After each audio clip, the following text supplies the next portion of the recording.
Yeah, this one. Oh, yeah, I see that. Oh, yeah, well, something is leaking. Yeah, this one. Just.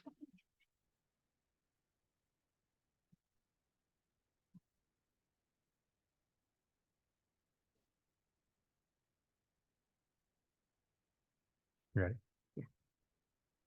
Good evening. Welcome to the March 7th, 2024 Public Works Session. This is Joseph Cilio, President of the Board of Education speaking. Thank you for attending in person or through Zoom. Please rise for the Pledge of Allegiance.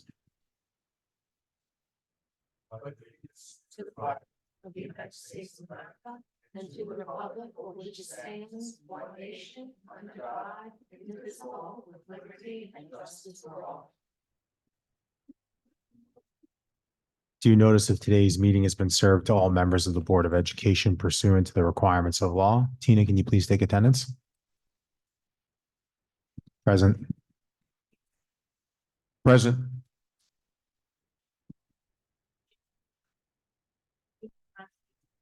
Present.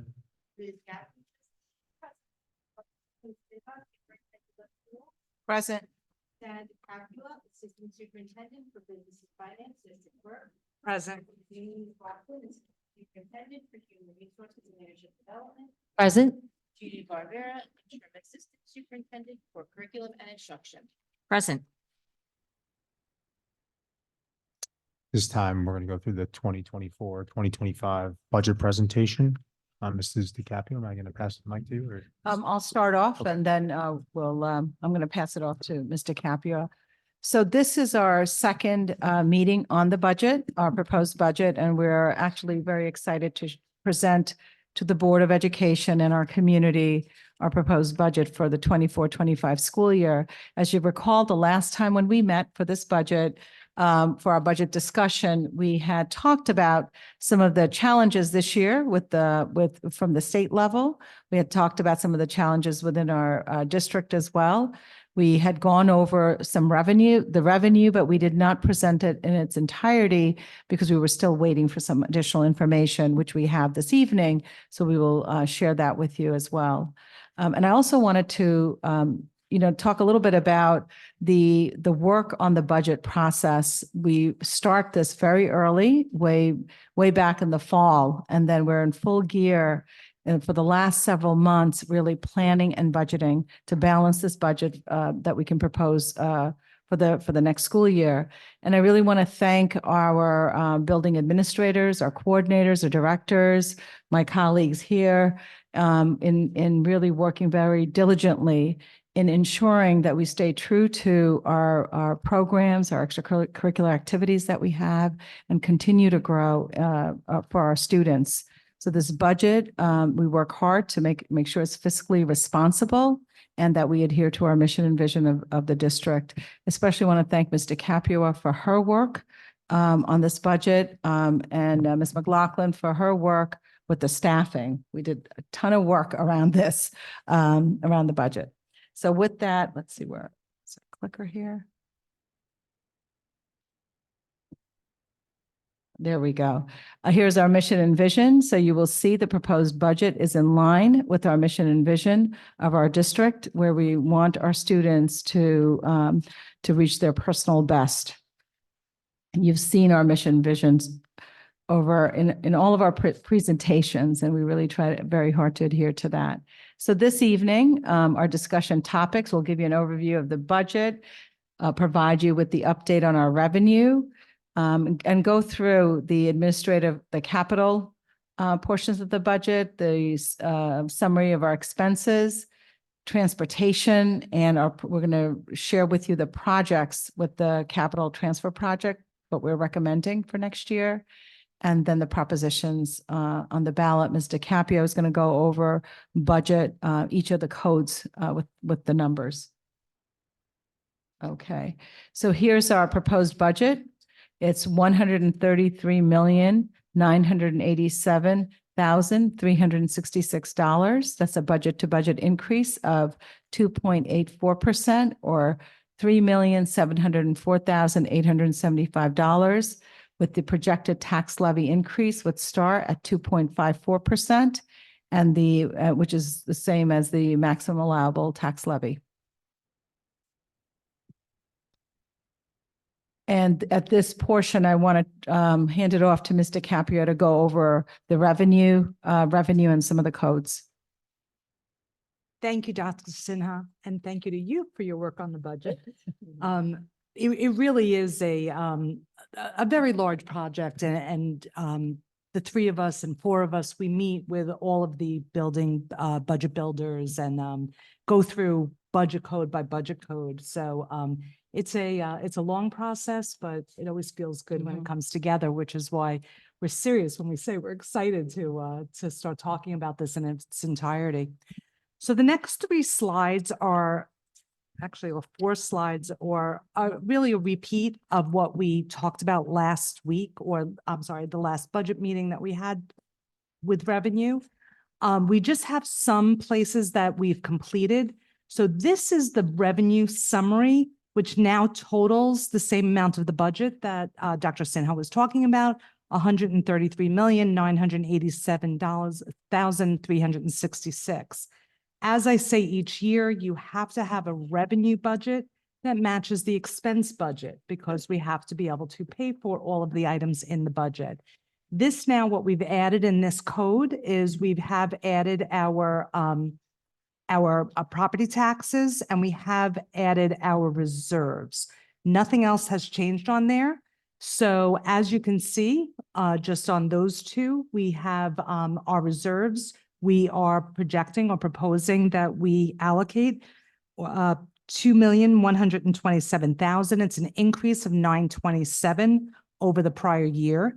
We have been appropriating $1.2 million for quite some time, and we've been able to replenish that and grow our reserves. We've had a strong use of capital reserves, but I'll go through which reserves we're utilizing for this.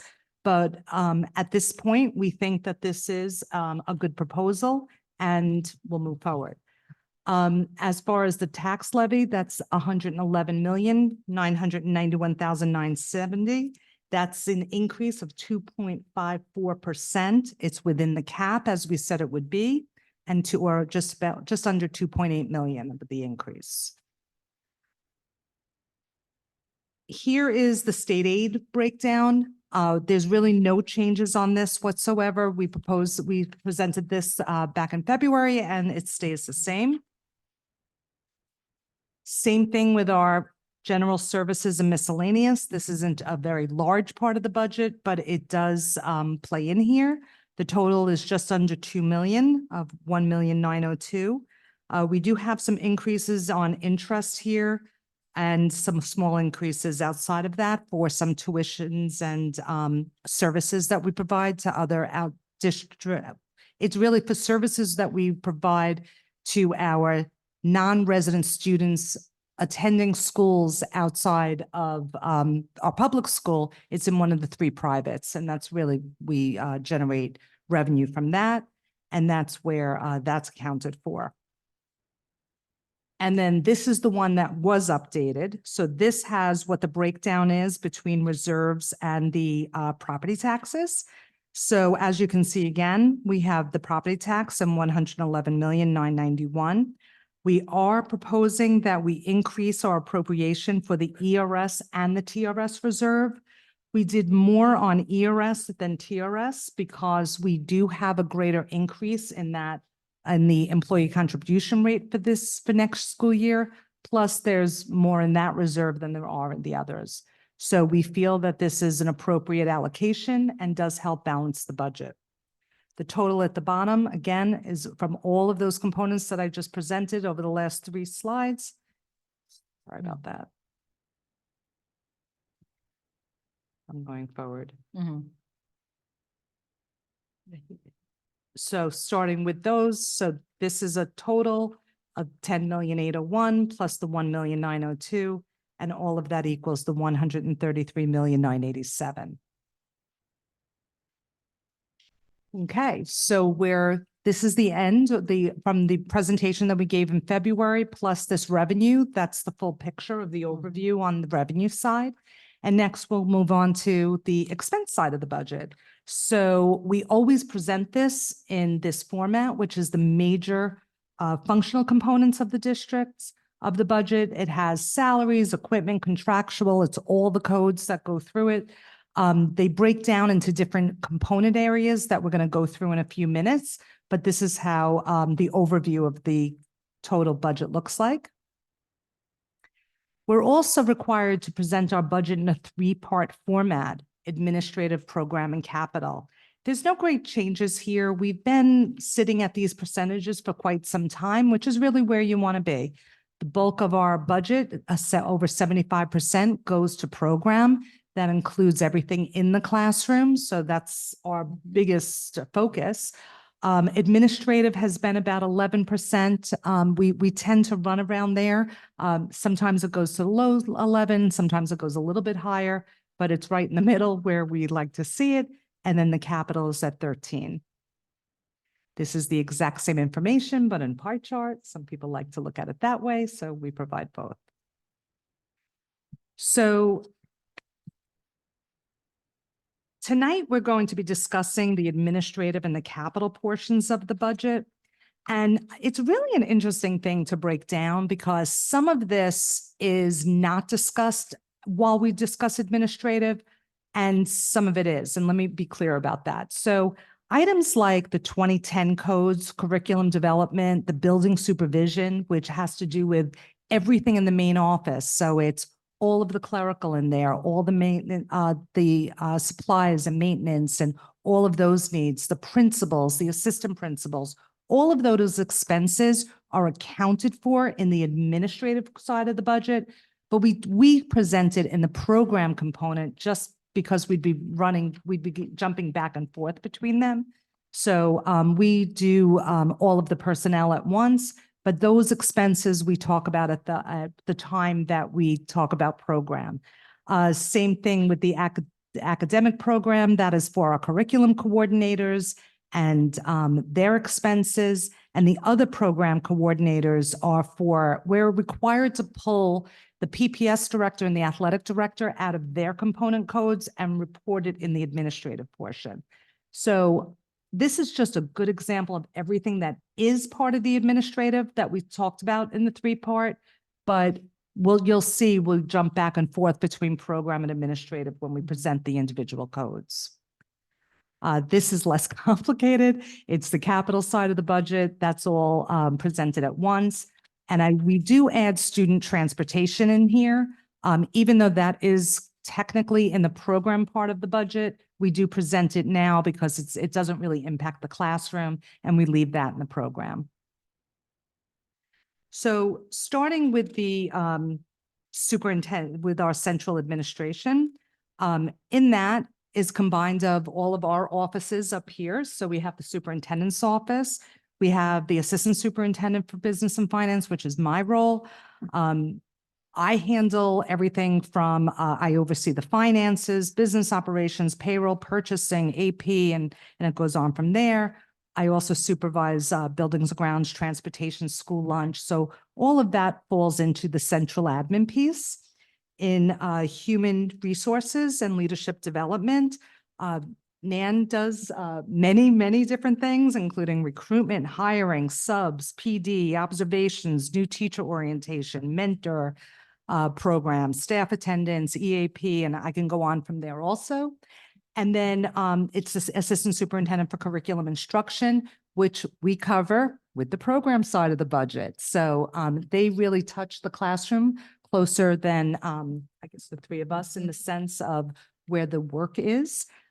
We certainly support the whole thing, but we do go over that in the program part. Pupil transportation is one of our other big operations. We transport almost 3,000 students every day on our transportation. We transport to other schools outside of the district, over 300 of those. We have over 330 students, I should say, outside of the district to over 20 different schools. They handle everything from athletic competitions, field trips. They also manage our whole mechanics part of it, our equipment replacement program and all of that. And then we will be talking about plant and operations. So this is Rob Foley's area. That is for buildings and grounds, and our staffing is highlighted here. He would handle everything from infrastructure, maintenance of all the buildings, cleaning, disinfecting, prep, upkeep of the fields. We have almost, do you know, we have close to 500 home games every year between all of our athletic competitions. When you look at it, it's in its entirety. Everything from snow removal, capital projects, and so on. So that's what we're going to go into tonight. We're going to start with the projects that we have started and or expect to complete in this current school year. So this is the 23-24. We could have really given you a laundry list. These are really some of the more major projects. Some of them we've been reporting on weekly here. Others are less than, haven't really rose to the occasion because they were really done over the summer. So we've talked about our cafeteria door window replacement, the veranda. But one of the other projects that we did, which is really very impressive, is that we removed one of the athletic containers that was sitting on the field. And we liked how it looked so much that we actually took the Red Cross trailer, moved that out, and took the regular one, the new storage trailer, and moved it to a new location. And it's just those small impacts. And Mr. Steingrubner's here. He was cheering this one on, and really just making it such a nicer experience for our community and our students. It's just stuff like that just makes a very big difference. We replaced the lights in the ceiling in the cafeteria kitchen. A lot of people are very thankful for that. We upgraded the baseball field with sod and clay at the high school. We painted 10 classrooms this summer at the high school. And we also created, our in-house staff did this. They created a new entrance for where the athletes go into the school. So something so silly is that they had to walk down a big long hallway, which was too far for them and too much of a mess for our staff. Something like this just made such a big difference, and it looks beautiful. You know, they put a bench out there for them. They put someplace they can clean their cleats, and it's much, much closer to the gym. We did a door swipe there, and we make those kind of changes. At the middle school, one of the projects that we didn't really talk about here is we renumbered our classrooms. So the middle schools had a lot of extensions over the last few years, and after a while, the room numbering didn't really make sense. So renumbering them from a health, from a safety perspective, from an organizational perspective, and just allowing students to realize, where their classroom may be, was a really big benefit. So we got some really good feedback on that. One of the things that started a year ago is the library and the Learning Commons. And I know we showed you beautiful pictures, but there was over a year delay in receiving some of the HVAC components and mechanical components of that project. Those are finally, we have a picture on the bottom left of that's the air conditioner being delivered on the roof just a few weeks ago, and that's now installed and about to be commissioned. So, we are at the point that we think we'll finally be able to close out that project. So that was good. Being too Yeah. wordy on it, I'm sorry. No, Okay. I think what's really important for us with all these projects, like Dana was saying, it makes a huge impact for our staff and for our students, but a lot of it is done in-house. So in addition to all the work that has to happen with our facilities, our folks, they also do some of this work, particularly over the summer. It's packed, like our work is unbelievable what happens over the summer. At Stewart, we've talked about the roof, the library. One of the things we haven't really talked about is that same air conditioning issue was in the 2 innovation labs at Stewart and Stratford. Those have been installed. They were installed a couple of months ago and they've been commissioned. So those are up and working now. So those 2 new labs are working. And we also replaced ceiling tiles, which we do try to do at Stewart. So they replace the ceiling and lights, and it makes it a much nicer environment for the students. At Stratford, not only did we reported on the courtyard and the library renovation, but early in the summer, we widened the driveway there. We did it for the emergency vehicles, but I have to tell you this, the feedback Mhm. from just the general operations, from people being able to pass in there, a bus being able to get through, it's really been great. We also painted the roof of the storage shed in the back, which I have to tell you was one of the I highlights for saw. me. I loved it. Again, the air conditioning, and one of the things that they did in-house, what Dr. Sinha was just referring to, not only did we have a contractor paint some of the areas that really we couldn't get to, but I cannot tell you the amount of painting that staff did and throughout their whole hallways and the rest of the stairwells on the bottom halves. It really was, you can see a lot of love was put into that.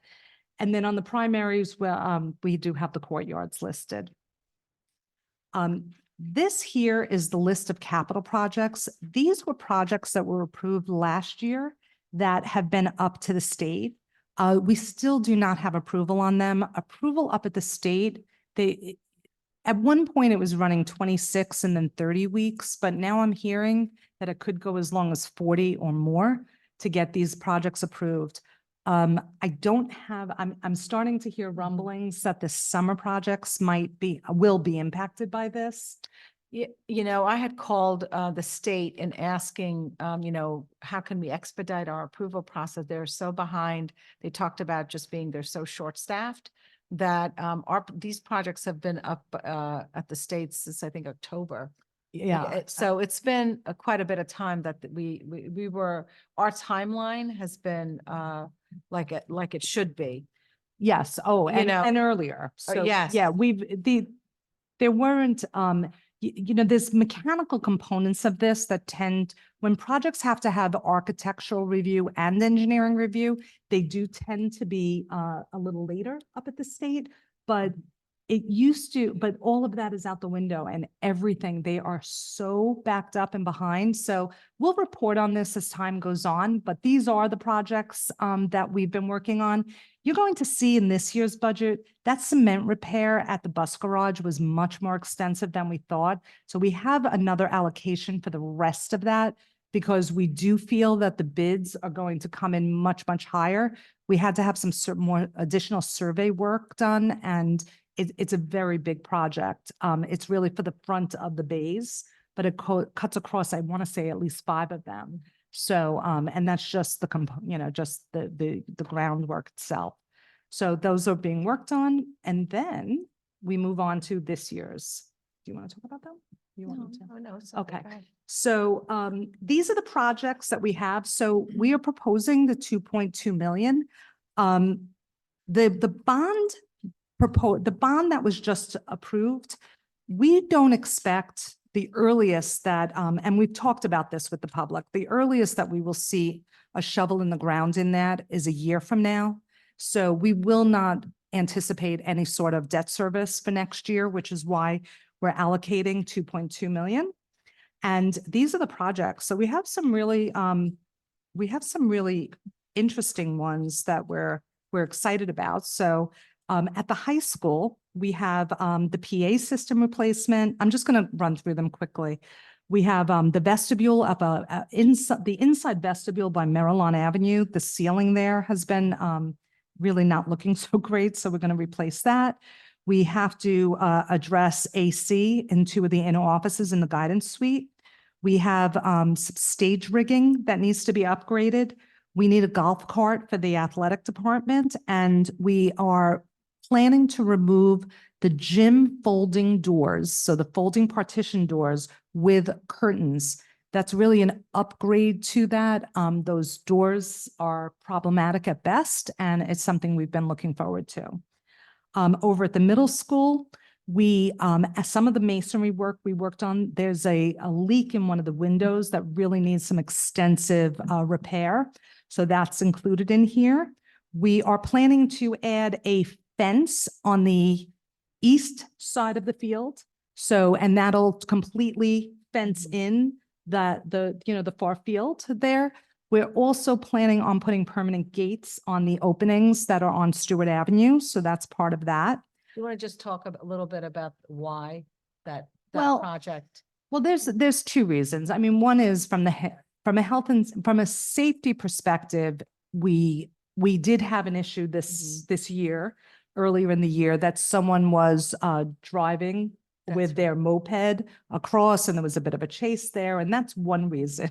The second thing is that we have a lot of people that cut through the field, and because it's simple to do, and we really like to discourage that. And having them, we have a lot of kids that are playing on it, and we would just prefer for people to just mind the corner and go around that way. But having the one end open is just, it's not serving us any well. So we really feel like this is the best way to Yeah. go. Is there anything else? No, it really came from the health and safety. This Mhm. is something with the fence. We've been talking about it for the past, I would say, a few years. And this year with some of the incidents that we've had, it's like, this became a priority for us. So over in the middle school, yes, thank you. So over in the middle school there's gym, window operators. We're going to upgrade the baseball field. That's really with a whole overhaul of the clay. We're not doing sod on that. Again, the stage rigging similar to the high school. We are purchasing a gator with a plow. There's a lot of sidewalk there, and we haven't, the machinery to clean that is no longer working. So we'd like to replace that. And we're doing, while the partition wall had been removed, this is to put the curtain in so that they can utilize the space for differently. They're very interested in that. Over in Stratford, we're looking to do a facelift of the gym, paint, wall pads. There's some older doors inside and that kind of upgrade. Locust is looking for a 4-step riser system. Stewart School, they also need their PA replaced. We need some lighting upgrades in the auditorium. There's a specific boiler condensate pump that you can see is quite large, and we need to replace that. So that's on here. And their gym floor really needs to be refinished. So that's up there. Over at the bus garage, I had told you, we have a small not small, but it's $100,000 allocation to the cement repair. Also at the bus garage, the office, it's a trailer that they use for office. The HVAC is not working properly. And we've been talking about this for a little while, the mandate from the state about zero emission buses. We are looking to have a consultant come in. There is a cost to that, and really just do an analysis of our facilities and what that looks like. And so this would be the first step towards this. And, we can kind of put our toe in the water with looking to put that project into place. And on a district-wide, we have, do you want to talk about the building upgrades and? Yeah, sure, beautification? sure. So for the district-wide, some of our projects that we're looking at is to the upgrade for our buildings. It's really to, for our classrooms and doing some work around the building to update it aesthetically, which is something that we haven't paid any attention to. And believe it or not, our kids, they appreciate that type of environment, and along with our staff. So that's, that upgrade is across our district. We've allocated funds for that. Same thing with furniture upgrades. We have done little by little in classrooms particularly with furniture, and we see the impact of that. Our kids will tell us that. So we've allocated funds for that as well, along with the ground dump truck that's needed. Boiler system upgrades, that's something I think we had talked about at a previous meeting. That's another area that we need to address, particularly at the high school and the middle school and at Stratford. So those monies are allocated for that. And then the fuel tank cover replacement, that was another area that came up recently. That's that we over, need yeah, to- that's over in the admin building. yeah. Yeah. As far as the building upgrades, I'll tell, the paint, and we have some classrooms or some hallways. If we have peeling paint or anything like that, we really want to go in there and do a whole good refresh where we can. We're going to see how far this will get us, but even at the high school, we were saying like the thresholds of the doors and all of the framing and all that needs to be repainted. Hasn't been done in quite some time. So there's really a lot out there. We've been working on lights also. So, continuing those ceiling replacements along with lights that are both energy efficient and better for just classroom Mhm. level lighting is what we're looking to do. So all of that will go in there.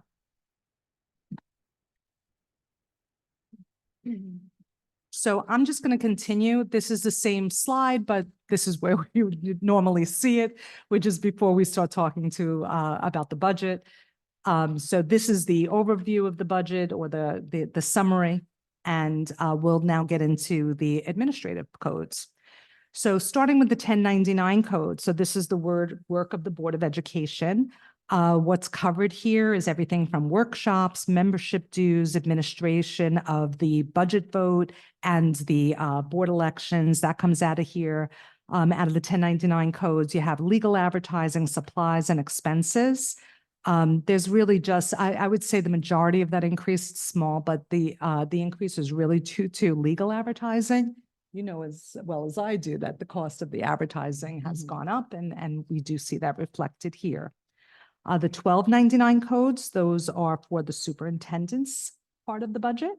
So this, in these codes, you might see the superintendent's salary, the clerical or Tina, who supports her office, travel expenses, any sort of dues, supplies and materials. And there's a small decrease there. The 1399 codes is for the overall financial management and business operations. You have my salary and all of the clerical staff and the business office staff, everything from, purchasing, payroll, all of those clerical, the treasurer, all the treasury services, supplies. You might have the financial system software. All of those are in there, including BOCES services. In the 1420 codes is legal services. That's for the administrative side. You have the school district counsel, bond attorney, labor attorney, and these are relatively flat. In the 1430 codes is personnel administration. So this is Ms. McLaughlin's area. There you'll see salary for herself and her office staff. They handle recruitment, orientation, any supplies for that, a myriad of different professional development and folders and welcome packages and all sorts of different things. I don't know if you want. And that's there. Small increase there, really due to salary and BOCES. In the 1480 codes, you have community relations. The majority of that is for our BOCES services. We use Syntax through. So Syntax is our public relations firm. Also, the cost of printing the newsletters that we see or any of the other printed materials, all of that goes through the 1480 code. In the 1670 codes is the actual cost of mailing. We have seen a decrease there, so we do have that reflected in the codes. And the 1680 is the administrative part of our technology budget. So you'll see later, but the technology budget is divided between two different codes. One's on the administrative side, which is 1680, and the other is 2630, which is on the program side. So the administrative part is presented here. The 2630, which impacts the classroom, is presented during the program side.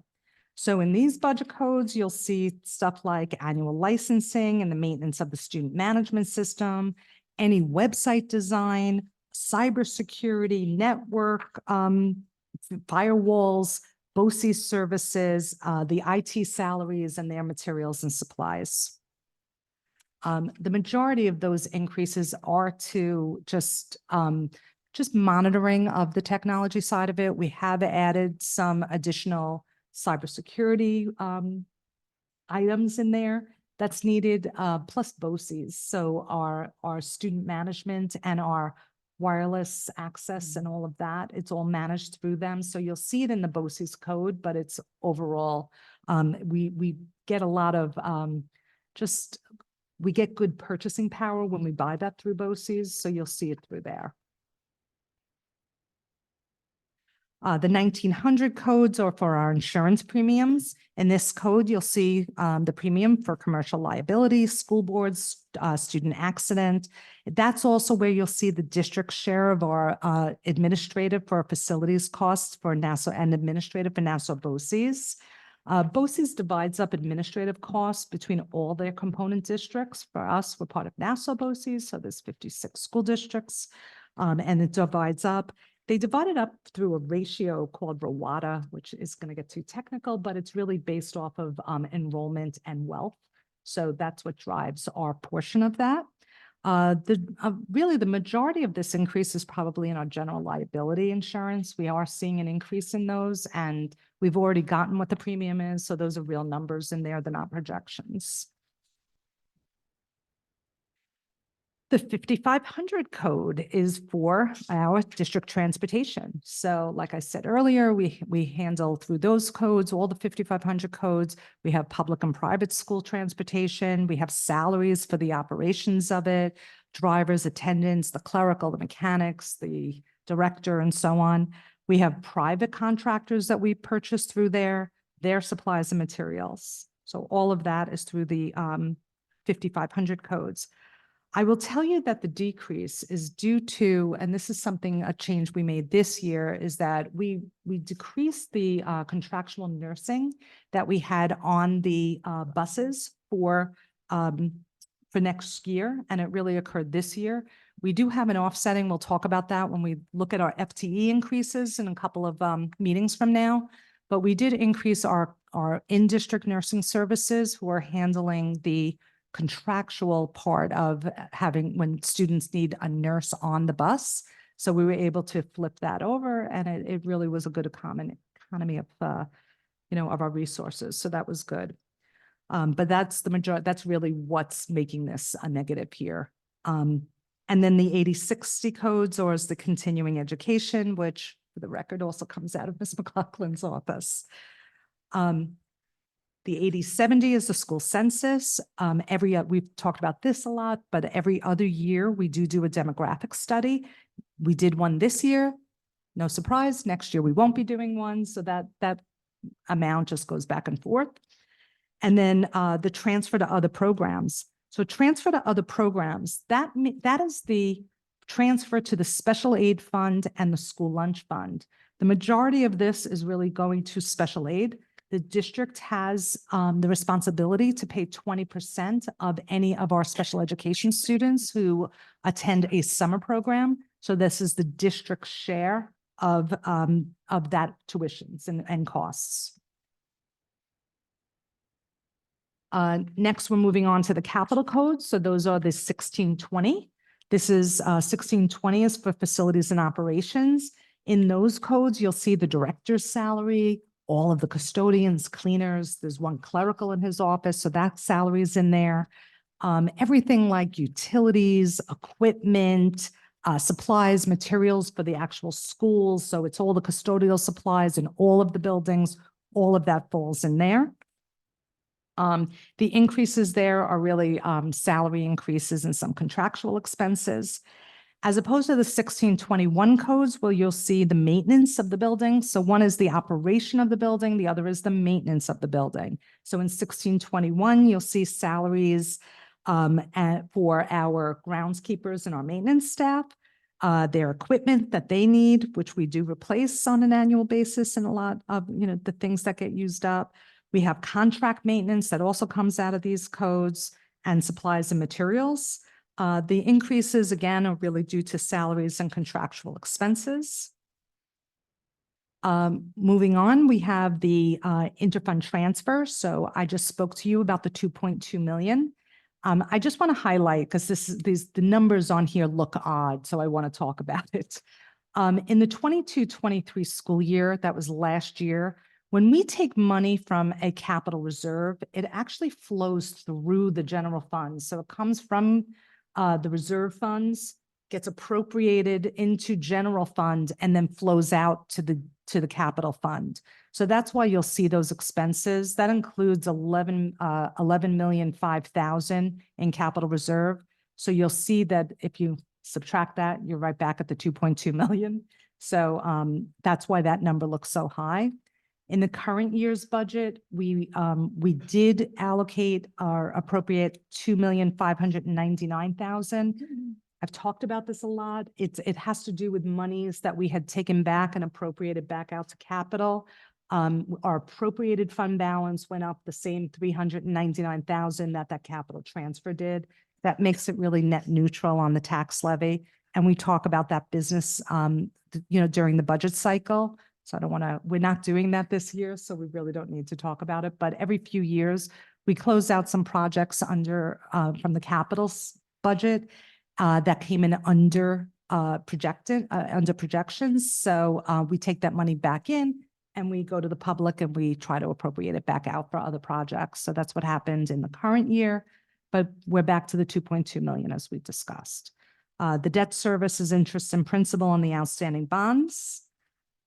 And the last is employee benefits. So in the 9,000 codes, we pay for things like health insurance, dental, retirement, our employee contribution towards retirement, FICA, workers' comp, excess major medical, benefit trust, all of that.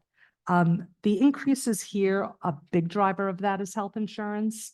But the total increase on those codes is 3.18. And I am now going to hand it back to Dr. Sinha. Okay, thank you. Okay. Thank you, Mr. Capua. So on the ballot for May 21st, 2024, we'll have the budget along with the election of 2 Board of Education trustees. And then if you look at our calendar, we just shared with you today's March 7th, the overview and the non-instructional administrative and capital components of the budget. Our next session is on March 19th, where we will present to you instructional components part 1. That will be our budgets from all the different, from our buildings and from all of our curricular areas. And then instruction part 2 will encompass technology, athletics, special education. And at that time, we'll also discuss staffing. And then we have the adoption of the budget, which is on April 16th with the budget hearing on May 14th and budget vote and election May 21st. Okay. All right. We'll turn it over to the board for questions. Oh, well, no, Dana just reminded, we have some pictures of our kids, so we, It's a better slide to sit on. yeah, this is a better slide to sit on. That's right. Thank you both for the presentation. Maybe just to frame it for folks a little bit, because Mr. Capio always gives a ton of detail, but the things impacting our budget this year, some of our expenditures are going back to normal levels, but we have increased needs amongst academics, social and emotional well-being, mental health, special education. There's definitely some needs there and increased costs. Obviously, inflation is impacting transportation, contract services, employees, supplies, and insurance. Insurance being a big, I think it was 10% last year. It's 10% forecasted roughly this year increase. Yes. For the These are second not half. second year in a row. These are not small numbers, and 10% versus our 2.54% cap. So tough decisions are being made in an inflationary environment with our budget caps being where they are. We're doing the best to kind of manage through that. So that was something I just think always helps for me to kind of understand at a high level what's going on. Could you spend maybe a short minute just talking about some of the things going on with the state aid? Just for, I know it's very political and there's some things that might change the budget in the future, but generally speaking, can you maybe in like 30 seconds highlight that Sure. impact I'll or do potential it impact? very tagline. Thank you. So in the state budget process, schools get 2 runs from the process. The first one is the governor's proposal, and the second one is the legislative runs, and the legislative runs are the final. So the legislative runs come out after the state budget is adopted. So we don't get anything more. We're working with the governor's proposal at this point, and you hear a lot of things going on. We all saw that the governor said there'll be more money and would Save Harmless will come back, and we saw all sorts of things. But at this point, you have the 2 one-party proposals and the executive budget, and they will, over the next several months or 2 months, be working on this. The thing is that we have to work with the best numbers that we have. The two things that were concerning, and I'm repeating what I had said in February, but the two things that were different this year is that the governor's proposal did not include a safe harmless number. So, and that's specific to foundation aid. So we were one of the districts that we weren't we weren't overfunded, but the way the wealth factors fell out, we became slightly overfunded. So they were taking back about a half of the overfunding, which was 101,000. So that's the governor's proposal. So they did away with the hold harmless. The second thing that they did is that in the foundation aid formula, which a component of it uses CPI, which should have been 4.1, she arbitrarily put in 2.4, which just put less money from the whole state proposal, the whole state budget, because of the way of available monies to schools. So those two are very big changes. Neither one are in law. And there's been a lot of discussion on this. So now there's the mysterious revenues that they've been talking about, and there's more money for this, and they do in fact expect to have more money for the state budget.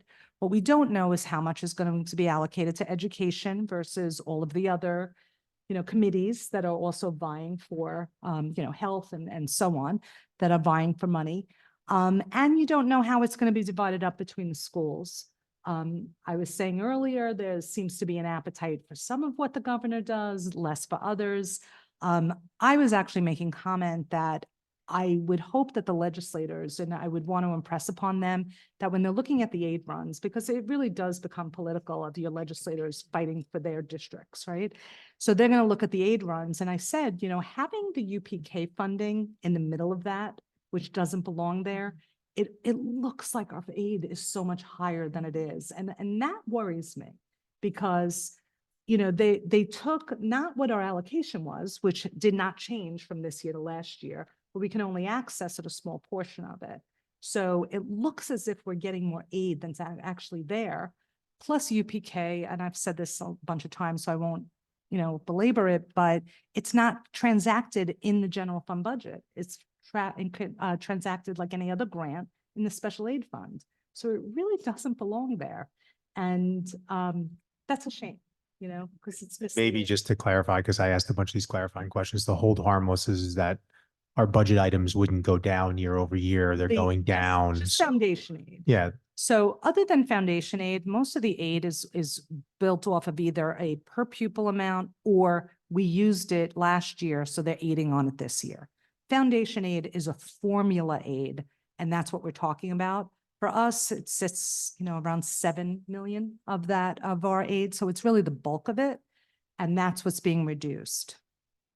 And just as far as the UPK aid, that is rolled into which bucket again? Say that again? The UPK budget, the The dollars allocated from the state. So those are listed on our state aid run. And our allocation is 1.5 million. But we can only access What we just under 300,000 of it because of our program.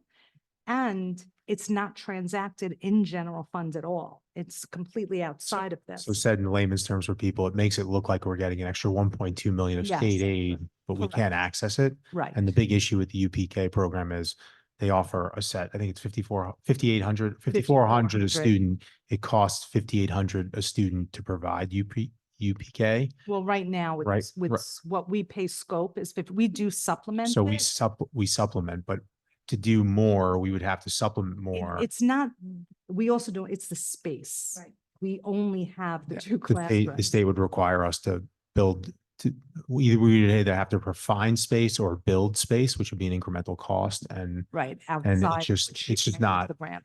yeah, which we can't Or use you the grant can't for. use So Yeah. the way I like to look at it is it's 1.2 million of giving you something you can't use. And I think they know that. And it's a way of potentially impacting the district to a negative in that, they're looking at that as an overall grant, and it's not. Really have to know and understand the lines on the state aid runs. If not, it could be misleading. Thank you. Does anybody else have any questions on the board?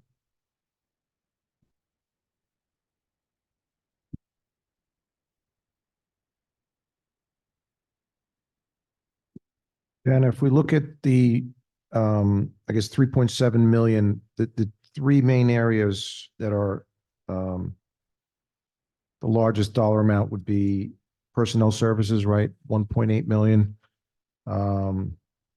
We have BOCES services, a little over a million, and the employee benefits of 1.1 million. Within that BOCES services, can you just give us a summary of what that 1 million, is there anything that jumps out at? Sure. So, part of that's going to be our portion again of the administrative and capital. So a portion of it's going to be that. I would say about 25% of it, probably about a little over 200,000 is us, is in special ed tuitions. We actually, you'll see when we get into the special ed codes, we have moved some of our allocation from privates to, private placements to BOCES. We just happen to have more kids going there right now. So you will see that. But I would say that's probably some of the biggest. We've also allocated, there's some more expenses on the technology side there. That's also bringing that up. And then the overall BOCES increases for next year. Okay, and employee benefits, we understand that. On the first line, personnel services, 1.87 That's salaries. salaries, okay. The other question I had was considerable amount of boiler servicing and repair was about $375,000, Yes. right? Is that above and beyond, because I know back on the 2009 investment bond, we did a lot of boilers. Is this any of those 15 years ago, or is it We newer, usually do- older boilers that These are older Okay. boilers and no, nothing we replaced in in 2000. the energy performance contract? No, Okay. none of that. We've had in some of the schools where, the boilers really need to have a major overhaul and these individual repairs can run anywhere 50, 75,000 for some of these major parts. They're big repairs, but we have secondary boilers that are not operating the way we would like to this summer. This winter, we had several, 2 or 3 situations when it really got cold out in a couple of the schools that we weren't happy with. So we brought some contractors in. We've got a list of some repairs and some maintenance that really needs to get done. And that's what that's going towards. Okay, thank you. We sign up for a service contract on any of these things, kind of on a Not at recurring this point, basis? Not with these boilers, they're old. But the newer ones I can look into, I'm not sure. Might be something to think about. Makes Mhm. sense, but. Does anybody else have any questions? Any citizens or question comments? Feel free to step to the mic. State your name and your address. Yes, I'm Robert Curtis. Sherry Valley. I have a few questions. My main question has to do with what you're doing to control your health insurance costs, including dental. Because when I look at those costs, they've gone up enormously over the last couple of years, and they amount to $18,073 per active employee. And to get that number, I took the amount that you disclosed on the last page of the budget, and I subtracted what was disclosed for the post-employee benefit payments. And I was just wondering if you've gotten a benefits consultant to help you in terms of looking at the design of your plan. And I'm not aware if you have a health savings account option in your plan. You're required to have a high deductible program for that. However, health savings accounts are very poorly understood in terms of what they do.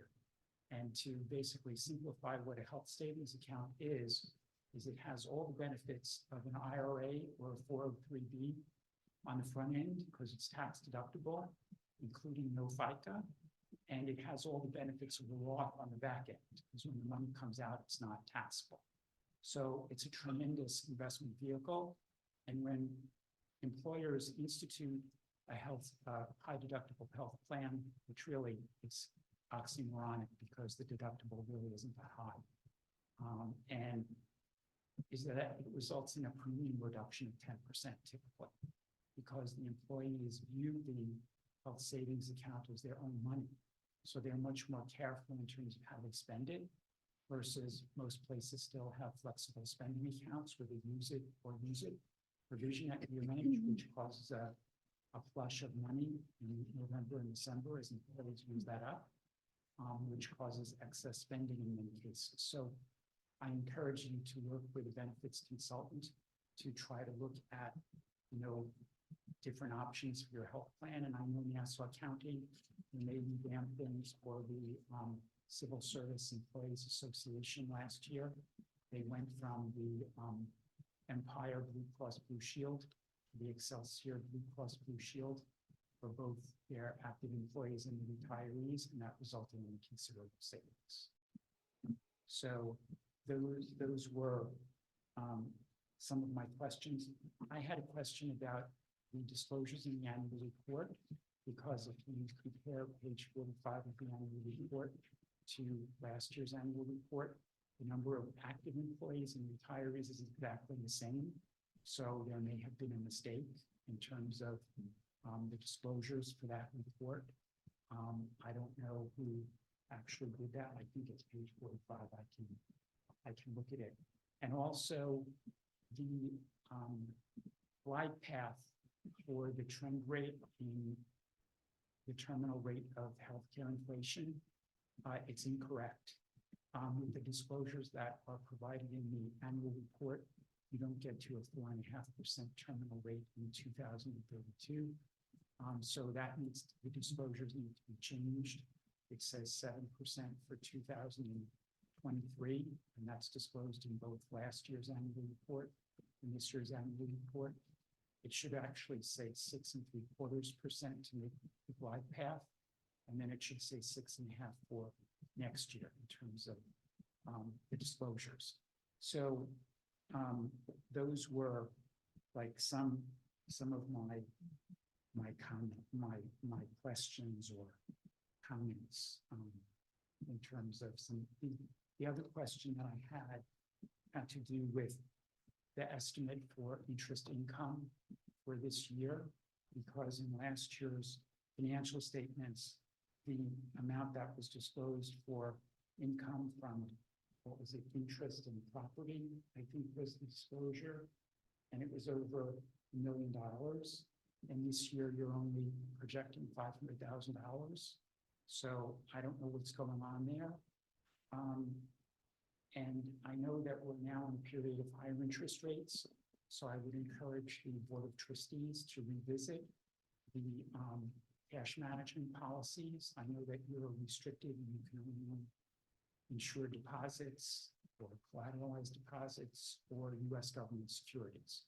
And the village put things into some type of vehicle, some type of fund this year, or it would be last year that they did this. That's disclosed in your annual report. But if I look at your cash management, and I don't have the exact figures, but I did some, preliminary analysis of it. And it looks like your cash in both the restricted and the unrestricted peaks at around $85 million, roughly. Maybe it's closer to 90. And it looks like it troughs at about 25 million, as best I can calculate. I have to do this very rough because I don't have the exact numbers. So if you look at $25 million, that could be invested at 5% per year. So, you're talking about over $1 million from interest income starting to trough balance, because the current interest rate on short-term treasuries is 5.3%. So I would encourage you to look at this in terms of how you're dealing with your bank, in terms of your sweep account and other different functions. And I hope you're getting a proper analysis of your earnings credit and other things. I know I've way exceeded my a lot of time, but I have a lot of information to share that I'm just trying to help you, do a better job. That's all. Thank you. Thank you.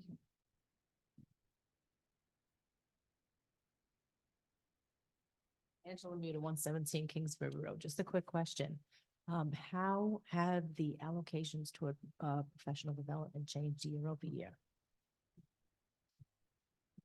Do you want to talk to, you want me? Okay. That's So, in the next part of the budget. right? Yeah, so we'll talk about that in the next part, but Yeah. we've been investing in professional development quite a bit over the last few years. We will talk about it when we talk about the 2010 codes. Yes, no problem. Thank you. Sure. Account numbers are on page 45 of the financial statements. And I couldn't remember the exact number for the use of money and property. That's on page 18. So I don't know what rolls up in that category, but the total was $1.9 million last year. And so I know that the number in this year's budget is $500,000. So I don't know if you're budgeting very conservatively or, you know, I'm curious to know what's in this $1.9 million because it was much higher than, you know, prior periods. I know that the average interest rate was quite a bit higher in, you know, last year's fiscal year, but there must have been some other element in that category. Thank you. Are there any other questions and comments?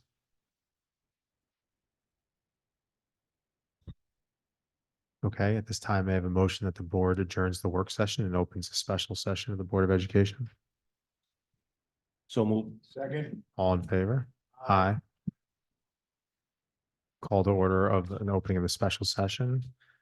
Due notice of today's meeting has been served to each member of the Board of Education pursuant to the requirements of law. At this time, may I have a motion of that the Board of Education approves the following resolution. Whereas the Board of Education, the Garden City Union Free School District believes the presence of a casino at the Nassau Coliseum would have a negative impact on the Garden City School District and the community at large. Whereas the Board of Education has received considerable input from district residents opposing the construction and development of the casino at the proposed site. Now therefore be it resolved that the Board of Education hereby records its opposition to the construction development of the casino at Nassau Coliseum and its potential impact to our nearby schools, including Stewart and Locust School. All in favor? Aye. Future Board of Education meetings. The next Board of Education meeting will be a regular session on Tuesday, March 19th, 2024 at 8:15 at the Garden City High School. At this time, may I have a motion that there being no further business in the board meeting may be adjourned. Second. All in favor? Aye.